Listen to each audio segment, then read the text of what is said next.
Please welcome Senior Vice President of Market Strategy of Salesforce.com, John Taschek. We're going to kick off the first of our one-on-one keynotes. These are interviews with market makers, and the first one we're going to bring up is John Taschek. John, can you come up on stage? So, John is the head of market strategy at Salesforce, coming up with all the creative, crazy, innovative, all those different ideas. Have a seat in the black chair. All right, thanks, Ray. It's going to be hard. I think we should move you back. Let's move you back a little here. All right, there we go. So, I'll take a backseat position. It's fine. that would be good. So, very cool. So, we're going to start by talking about what's happening in the customer landscape, right? You've got that customer video out there. What's really going on in the boardrooms? We see things like IT budgets are getting cut. They're down 5%. Tech guys are around buying stuff. What's going on in the boardroom? What are you seeing? Well, the boardroom really wants to connect with customers primarily. That's really what they want to do. You bring up IT and you bring up what's happening with the board of the companies want to do. IT definitely has a lot on their plate now, just keeping the lights on, keeping everything going. And the boardroom is a little bit disconnected, although IT is definitely part of this.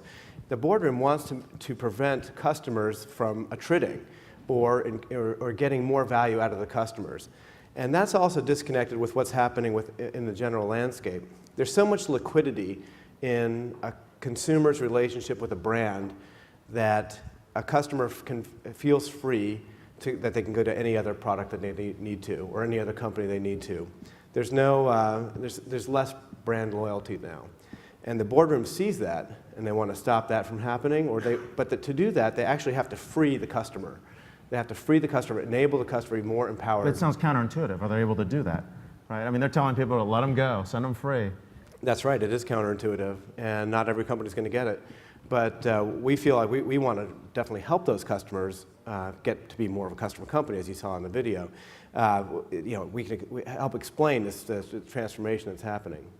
Okay. So, but if the boardroom gets it, does the management team understand what's happening next? There's always a trickle down that happens, so yes. Kind of like iPads and consumerization of IT? Yeah, the iPads now, it's coming up on 4 years in April, right? That transformation is just still being talked about in many regards, even though they sold hundreds of millions of them. And there's also hundreds of millions of Android tablets out there. But the iPad is definitely the one for the enterprise. To us it's shocking, but to a lot of companies they're saying, well, hey, we need to put this on our iPad. They're just getting started. So the customers, the board's saying, look, we have to solve this customer issue. So is that what you're seeing as a big priority then? The customer, yeah, we have to, the boardroom is how do we connect with the customers, how do we get that customer engaged with our value proposition. And then they can fix the value proposition based on the customer feedback. They've got to listen to those customers. You have to have tools in order to listen to customers. And once you get that feedback, what do you do? How do you transform your company into being more closely engaged with the customer? So you guys, we've been in the middle of this revolution of social and mobile and cloud and big data and even video. And we're seeing all those things converge into what we call, I think this is digital business. Are you sensing that? Is that where your customers are headed right now? 100%. It's 100% digital business. What is analog anymore? I ask you, what is it? I don't know. We still have people that take fax orders. I believe you're analog. I'm analog. We're touching each other. It's analog. So, but we still see people take fax orders. We still see people look at in person. But is the digital business revolution really here? Oh yes, the revolution's already started, and the transformation now has begun. So after a revolution, there's a rebuilding or recreation, and that's where we are now. But the tools they're using, they're crude, right? They're still using analog crude. We have customers that are still taking fax orders, and then converting them into documents, and then getting it sent out. We have people that are doing routes, and they're physically writing down stuff and scanning them in and getting stuff done.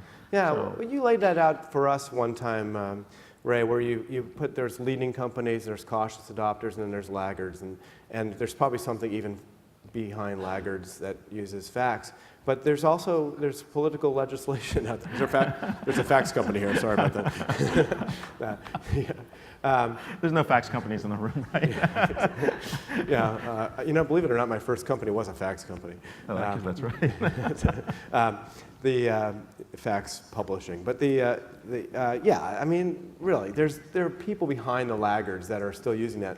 But there are also some policies in place, how you send a document in, that they require it from legislation. But a lot of times that's transforming too, in that you can make everything digital. I'm not going to even try to say it. The digitalization of everything. It's definitely happening. It's so clear. And the tools, they're not so crude anymore. They're crude based on what we know is possible, but they're not crude in many ways in our frame of reference of what is actually, what is possible today. If you just look back 5 years, they're so much better. They really are. And can we make enterprise sexy? You are doing it right here. You did it. I mean,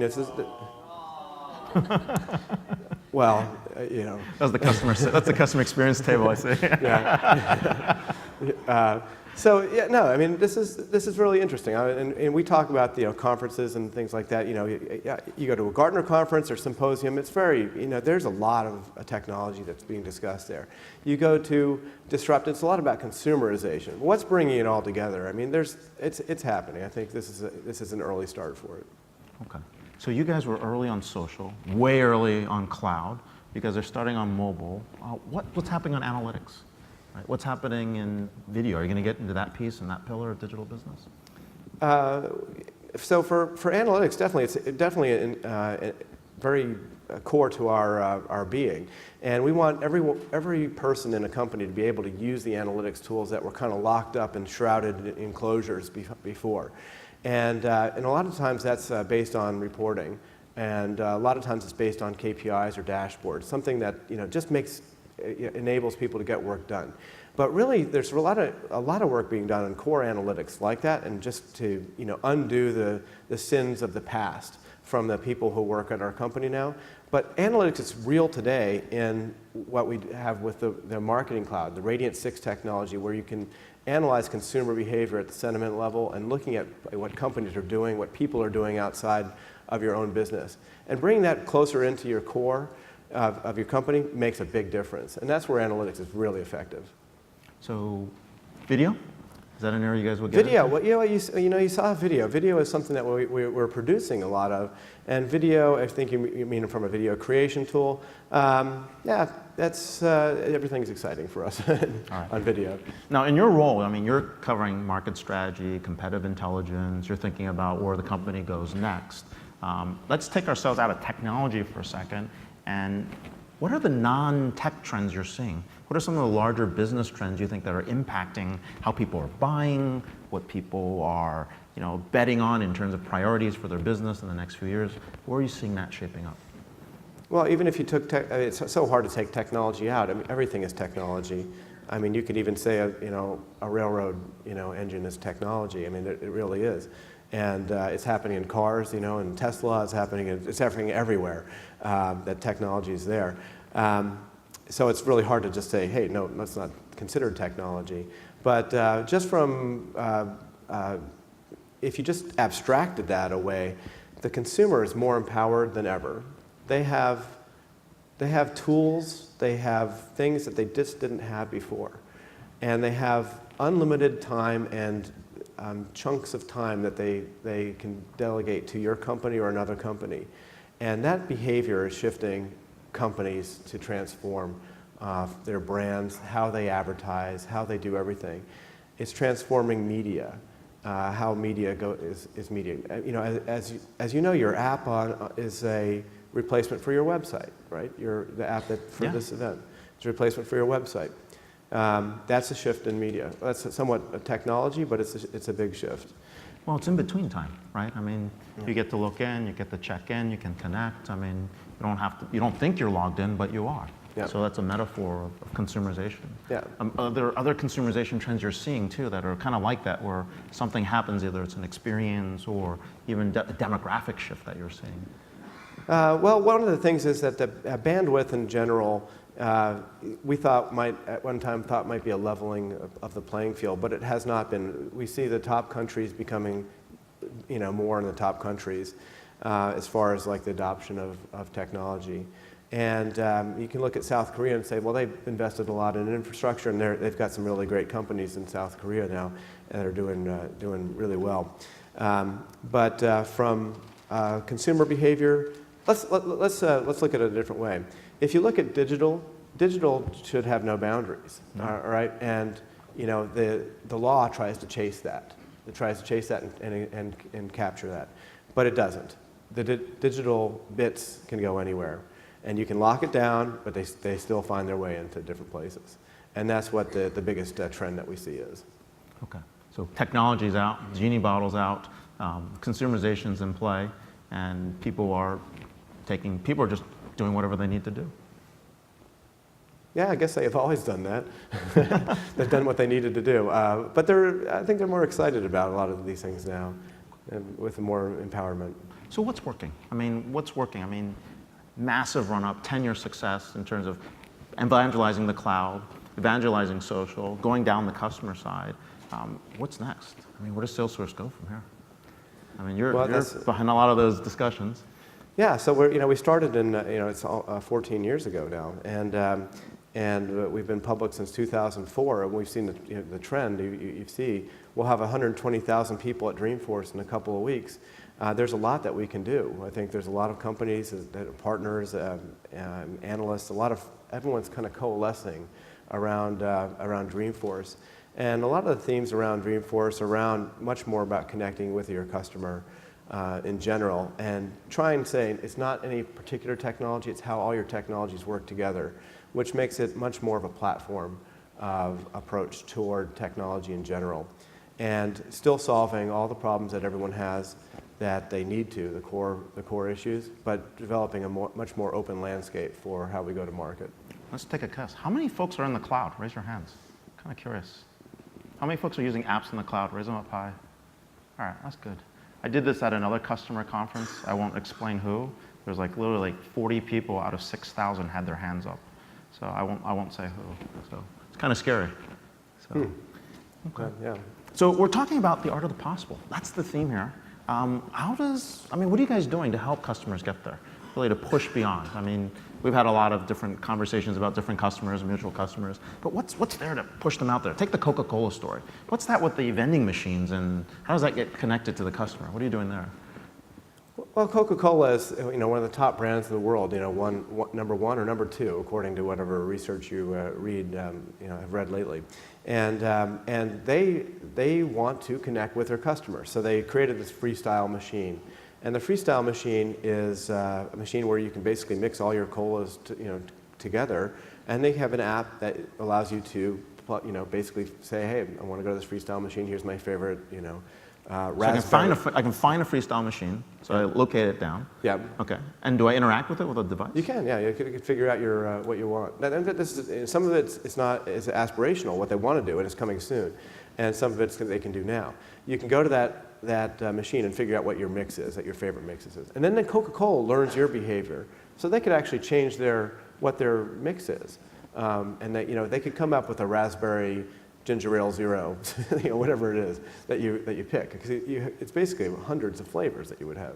So we're getting to a level of mass personalization at scale. It is. It's mass personalization, and you think that people interact fewer and fewer times individually, like the younger generation is just not. They don't want to call anyone. They don't want to see anyone necessarily, unless they're already in a predefined small group. But they do want to have personalization when they go into a store, or they want to have some kind of experience and engagement with that company that takes place. That's happening on a mass scale. That's definitely the theme of the customer company. Wow. Now, are there any political kind of changes or shifts in the marketplace that you see might change the way we deliver on a customer company? No, not yet. No, it's no legislations that are in the way. No, it's the opposite. The legislation is doing the same thing. These 311 orgs, smart cities, all these things are coming together to drive more of this. The European Commission, the EC is driving more. We should move more of this cloud. So open data, open data. The customer engagement from citizen engagement at the government level. Yep. In the governments, it's happening at the federal level. It's happening at the state level, the local level. It's happening everywhere. I mean, that's why one of the reasons we hired Vivek Kundra, the CIO of the government, of the U.S. government, to help us define that strategy further. We want to go along with that, propel them forward more, and vice versa. Yeah, no, we're looking at the trends, right? So political, economic, we see that. Nothing on the legislative. Environmental, does that play a role here? Well, I think it should. There was sustainability came into play for quite a long time, and there's just so much mad science behind how you determine whether something's got a good carbon efficiency or not. But really, if you just think about it, if you're using a bunch of hardware and you're setting up your own servers, it's going to be landfill. Why don't you just? It's just the cloud is just more efficient. There's a gut reaction to that you have, a very visceral reaction to have, is a bunch of your server farms going into landfill. So the cloud is green for you. Absolutely. All right, fair enough. All right, we're going to switch gears a little, and this is more on a personal level. If you weren't doing this, if you weren't in technology, if you weren't in this role at Salesforce, and you could do anything else in the world, what would you do? No, that's a good question, and it's so hard to say what my life outside of Salesforce would be because it's pretty much consumed me. And before I was in the press, and that was I always thought I was in technology, right, for the last 25 years. I'd say at this point, right now, if you took a snapshot, I'd love to get more into music, create music creation. I don't care who listens to it, and I feel like I'm okay with that for a little while. But I would love to be a musician. So the music technology, have you been following that? Oh yeah, I'm very, very big into Cubase, and I've got a lot of keyboards. So, okay. So the software and the technology advancement in music are probably another area that's kind of picked up as well. You could look at directly a person, just one person with an iPad can actually do a better job than what was available at Sun Studios in Memphis in many ways. They have a lot of technology right there on the iPad, and they're building around that ecosystem. But there's also, if you just had a little bit of spend, you can develop more than what the Beatles had, in many ways, with their, $400,000 Fairchild limiters and things like that. Wow, okay, big shift. Yeah. So now along the same vein, that's a question we always ask. Let's project out in the future, or even look back in the past in science fiction. What's the favorite gadget you've had? What's the favorite technology gadget of all time for you? And it cannot be a transporter, and it cannot be anything related to Star Trek in that area. Oh yeah, I always felt like I would want an invisibility cloak or something like that, but that's not really science fiction. That's more magical. I would say the neuralizer. What's a neuralizer? You erased everything that you just heard, and that didn't happen. The neuralizers in Men in Black, it was way ahead of its time. It's very small, it's like a little pencil. And it uses a flashlight and it erases your memories from whatever setting you have, like 5 minutes to 5 days or 3 months or whatever. And the interesting part is science actually thinks that this is possible. But I'm all for it. I don't think so, but not today. But sometimes I look at lights and forget things, So, well. Well, hey, a big round of applause to John here. We're going to take a few questions. Oh, okay, great. So, this is your chance to ask John Taschek any question you want. And we'll take a couple questions, and then we'll jump to our customer experience panel that's going to be moderated by Paul Greenberg. But in between, we've got roving mics. Raise your hands high, and people will get a mic to you.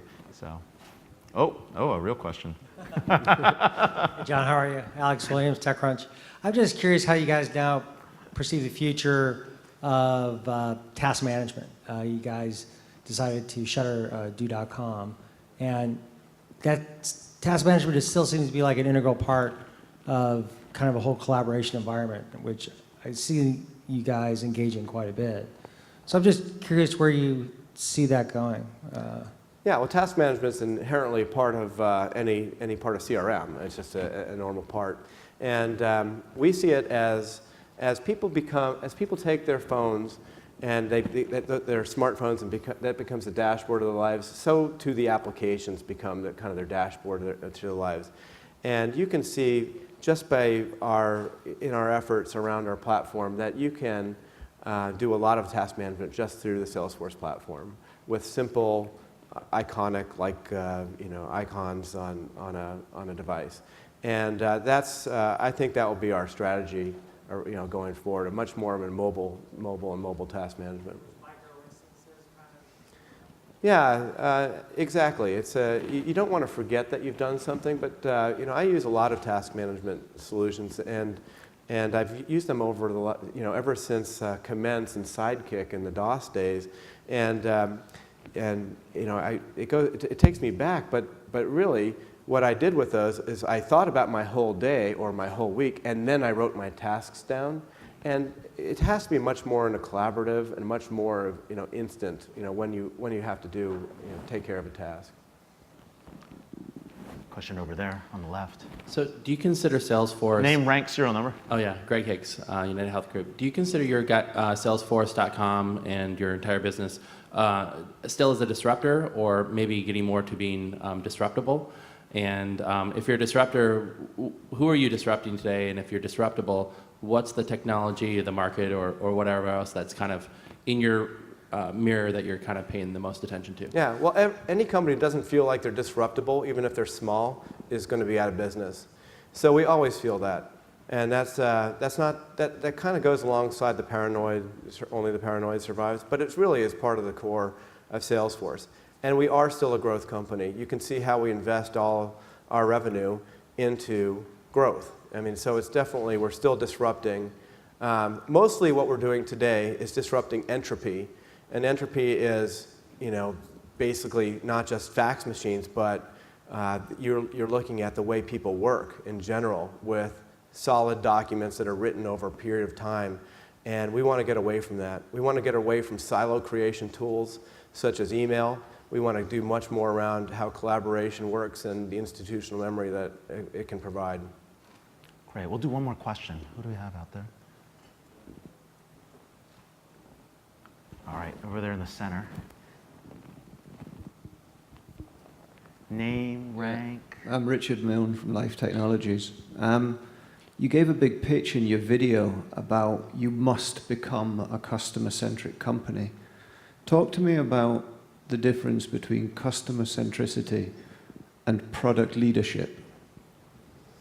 Well, anytime you do, if you have product leadership and your product is not focused on touching or engaging with the customer at all, it's not a customer company. It's not a customer company effort at all from the product, and I just can't see that happening. I can't see that being successful anywhere. You really have to. Every company has customers. They might have 5, they might have 1 million or 5 million or whatever it is. But if their technology, the product technology that they're selling to a customer isn't enabling that customer to get to those customers, engage with them at higher levels, then it's not good for anything. And that could be anything from a financial tool, because that's going to be opened up, right? There's going to be layers of very transformative technology put on top of core records. It could be that, it could be collaboration, it could be your mobile device or anything else. I say you can't have product leadership unless you are customer company focused vendor. Cool. All right, there are a number of people here from the Salesforce team. If you can quickly just stand up, just so people know. If you want to also catch up with John, I believe you're going to be here. So that's great. A big round of applause. Oh, Charlie over there already. Yeah. So a big round of applause. Thank you, John, and we'll see you back.